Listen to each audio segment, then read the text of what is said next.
a participar. Bueno, yo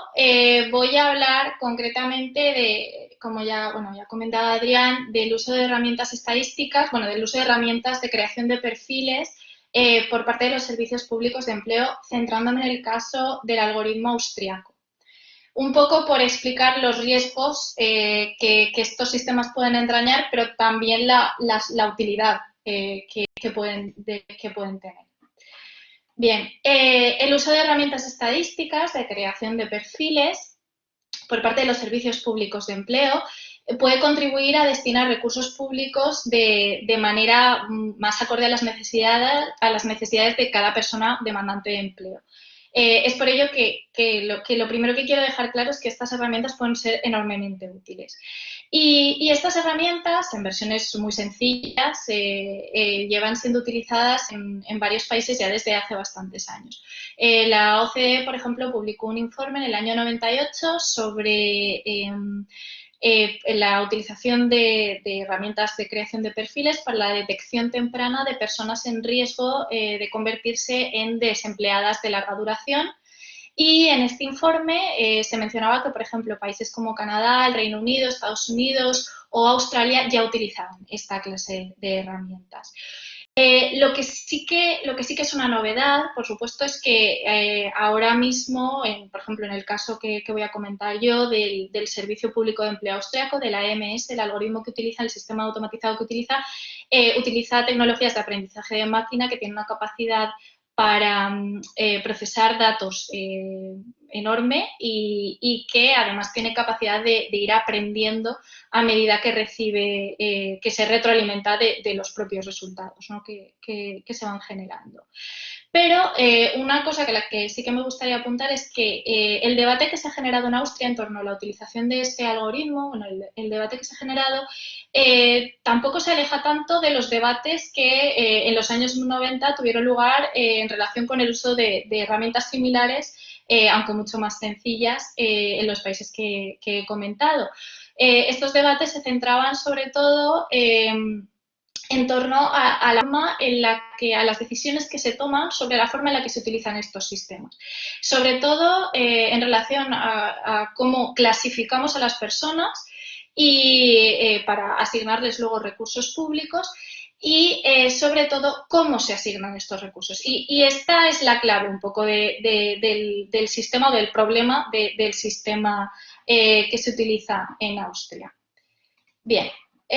Con respecto al sistema que utiliza el AMS, el Servicio Público de Empleo Austriaco,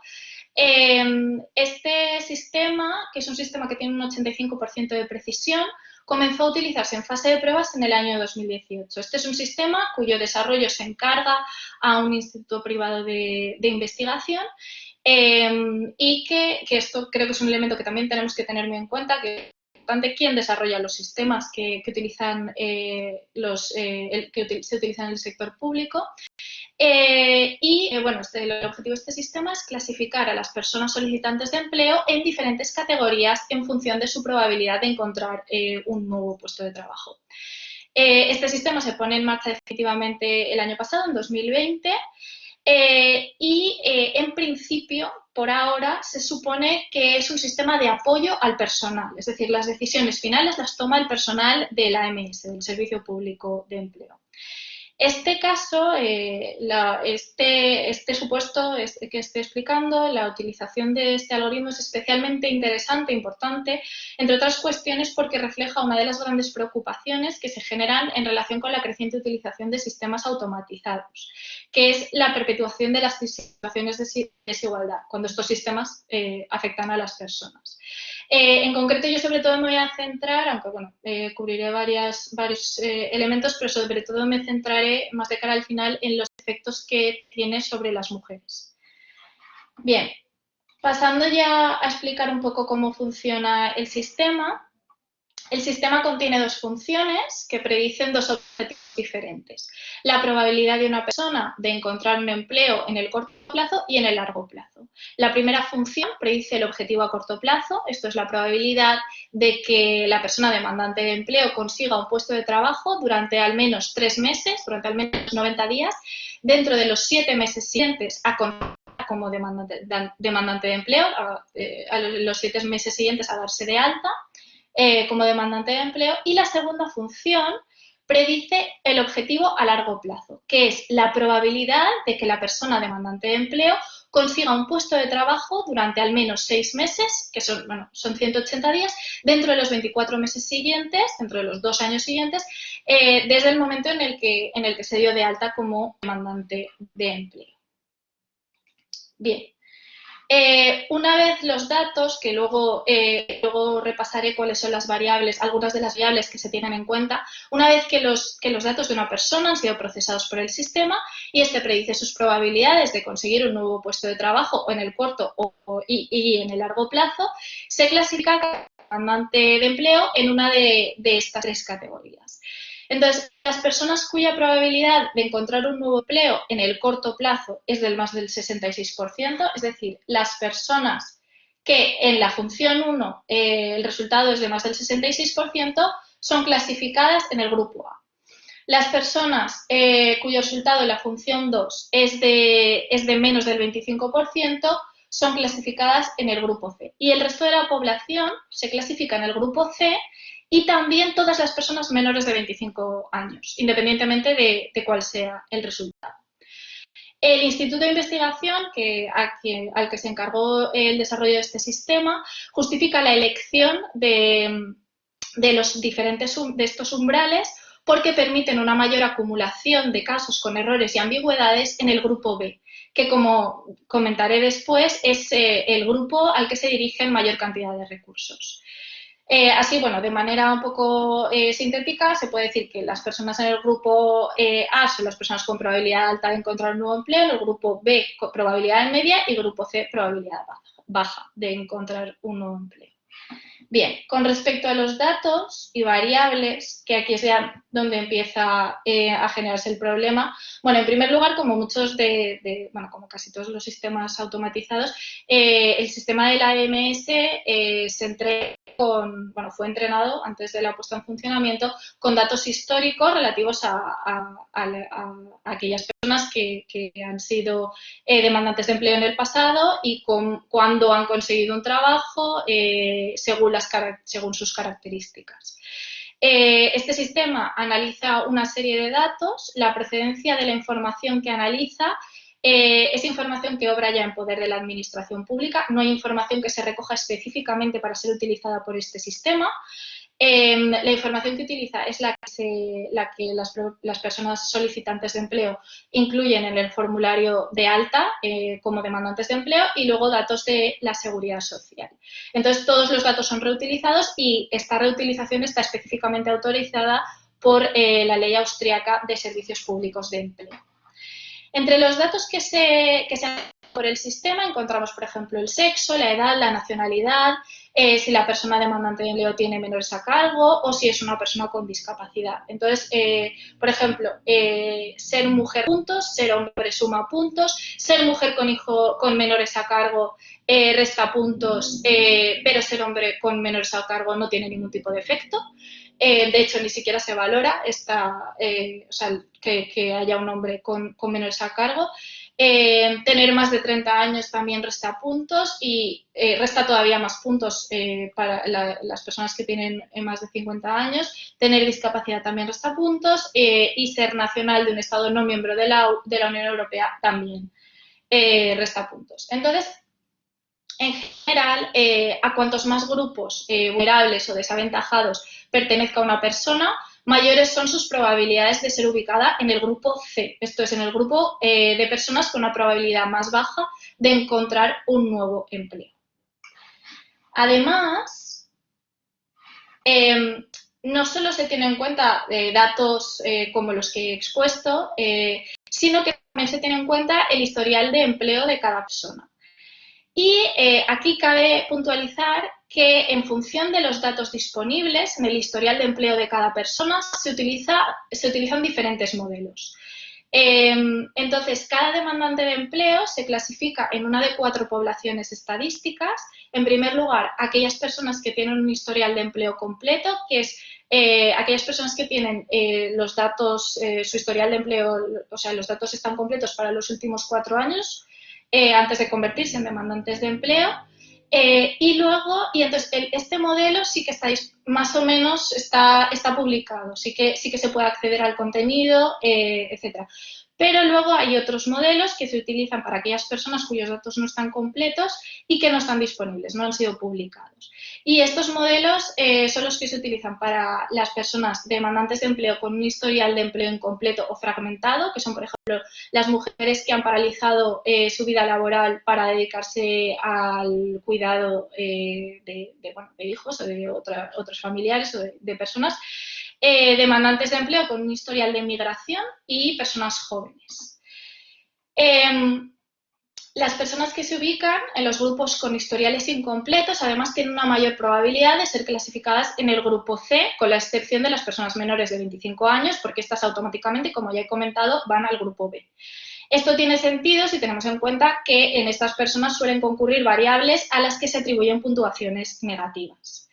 Es decir, en las personas que tienen datos incompletos. Entonces, el problema viene por la forma en la que se decide destinar los recursos públicos. En principio, la forma en la que se distribuyen las variables, la puntuación asignada, no tiene por qué ser necesariamente problemática siempre que esto, simplemente refleja una realidad social y, esto se utilice luego para destinar los recursos a aquellas personas que más los necesitan, ¿no? En este sentido, de hecho, este sistema ayuda a detectar y a ver muy claramente la existencia de la discriminación estructural e interseccional en el mercado laboral austriaco. El problema surge porque desde las autoridades austriacas se decide priorizar la eficiencia sobre la igualdad. Entonces, la decisión sobre cómo debían destinarse los recursos se tomó valorando cuál sería la mejor forma de conseguir reintegrar en el mercado laboral al mayor número de personas. Así, al calcular cuál es la inversión que genera mayor retorno, se determina que la inmensa mayoría de los recursos deben destinarse a las personas clasificadas en el grupo B. Con respecto a las personas clasificadas en el grupo A, se considera que no precisan de una gran inversión, ya que tienen una alta probabilidad de encontrar un trabajo en un tiempo más o menos breve y, por consiguiente, no recurrirán ni necesitarán recurrir a los servicios ofrecidos por el Servicio Público de Empleo Austriaco, por el AMS. Y el problema sobre todo viene con el grupo C. Con el grupo C se determina que gastar más recursos en las personas clasificadas en este grupo es poco rentable, por lo que se externaliza una parte del sistema de apoyo que se presta a estas personas y sobre todo se reduce considerablemente la inversión. En relación, como ya he comentado antes, con los efectos de todo este sistema, de todas estas decisiones sobre las mujeres, esta es una de las cuestiones que más controversia ha creado, ya que el sistema perjudica a las mujeres en mayor medida que a los hombres. En un principio, el director de la AMS, del Servicio Público de Empleo Austriaco, lo que adujo fue que en realidad este sistema refleja la realidad y que luego los recursos serían adjudicados de manera acorde a esta realidad para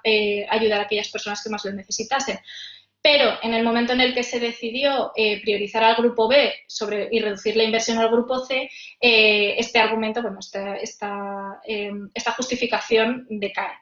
Entonces, la justificación que se utiliza por parte de la AMS es, en primer lugar, que hay una inmensa mayoría de mujeres que están situadas en el grupo B y luego, por otra parte, que en cualquier caso, en Austria existía un compromiso político de que los recursos de la AMS destinados a ayudar a las personas demandantes de empleo fuesen destinados al menos en un 50% a ayudar a las mujeres desempleadas. Con respecto a esta segunda cuestión, dicho compromiso se eliminó al poco tiempo. Y, por otra parte, con respecto al hecho de que la mayor parte de mujeres se ubiquen en el B, esto no es sorprendente ni tampoco es relevante, ya que la mayor parte de la población se ubica en el grupo B. Lo que sí es importante es que con los datos que sí que hay disponibles, un 5% de las mujeres cuyo historial de empleo está completo se concentra en el grupo C, mientras que dicha cifra se reduce a un 3% para los hombres. Y teniendo en cuenta que es muy probable que haya todavía más mujeres con historiales incompletos, es probable que dicha proporción aumente todavía más y que lo haga también con respecto a la proporción de hombres si se tienen los datos, se tienen en cuenta los datos de las personas con historiales incompletos. Bien, y ya para concluir, bueno, en relación, una de las razones también por las que este caso, esta utilización de sistemas automatizados es especialmente interesante, es porque, bueno, muchas veces cuando hablamos de discriminación algorítmica, lo que se suele decir es que los casos en los que los supuestos que nos encontremos con un algoritmo que discrimine, con un sistema automatizado que discrimine, lo más probable es que tengamos que acudir a la vía de la discriminación indirecta, es decir, que tratemos el sistema como un criterio aparentemente objetivo que perjudica a un subgrupo dentro de una categoría sospechosa más que a otro. En este caso tenemos un caso de discriminación directa porque tenemos acceso al sistema y esto también tiene que ver un poco con lo que voy a decir ahora a continuación, la importancia de la transparencia. En este caso sí que sabemos que hay un supuesto de discriminación directa. Por supuesto también es muy probable, porque hay muchas variables que no se han hecho públicas, que se tienen en cuenta en el sistema, etcétera, que también también concurran supuestos de discriminación indirecta dentro del propio sistema, pero lo que sí que resulta relevante es que es bastante claro que el sistema genera situaciones de discriminación directa. Y con respecto a esta situación, con el objetivo de que no se les acusase en incurrir en tal conducta, el Servicio Público de Empleo austriaco ha indicado, como ya he dicho al principio, que este sistema constituye únicamente una herramienta de apoyo para su personal, que es quien toma las decisiones finales. Entonces, en principio, no es necesario que cuantas más categorías sospechosas concurran en una persona, o sea, a cuantos más grupos vulnerables pertenezca una persona se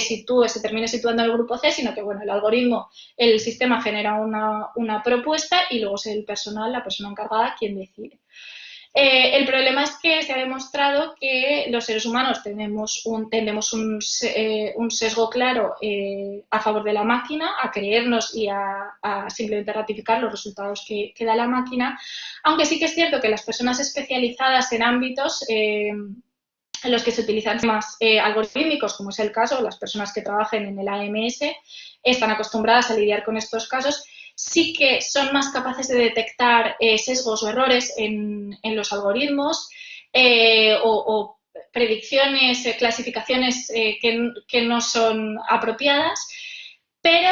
también es verdad que para que esto se consiga, este personal tiene que estar debidamente entrenado, tiene que estar debidamente formado en cómo funciona el sistema algorítmico, en cómo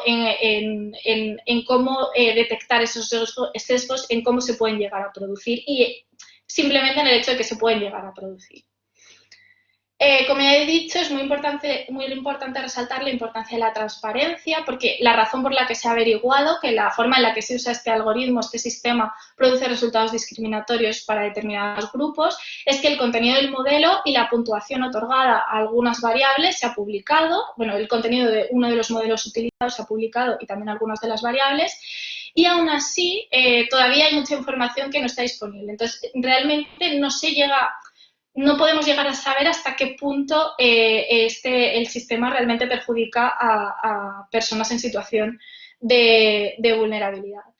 Además, el uso de esta clase de herramientas puede contribuir a generar profecías autocumplidas, tanto a nivel individual como colectivo. A nivel individual, porque hay numerosos estudios que demuestran que cuando las personas son clasificadas en estos sistemas, la categoría a la que son asignadas tiende a moldear su comportamiento, y esto ya es de por sí problemático. Y a nivel colectivo, porque si se destinan menos recursos a las personas vulnerables, estas tendrán cada vez más dificultades para acceder al mercado laboral, y este dato será recogido por el sistema en su proceso de autoaprendizaje y derivará en que reste todavía más puntos a las personas en situación de mayor vulnerabilidad. Finalmente, me gustaría indicar que este caso demuestra cómo el riesgo de perpetuación de la desigualdad en muchas ocasiones no está en los propios sistemas automatizados, sino en la forma en la que se utilizan.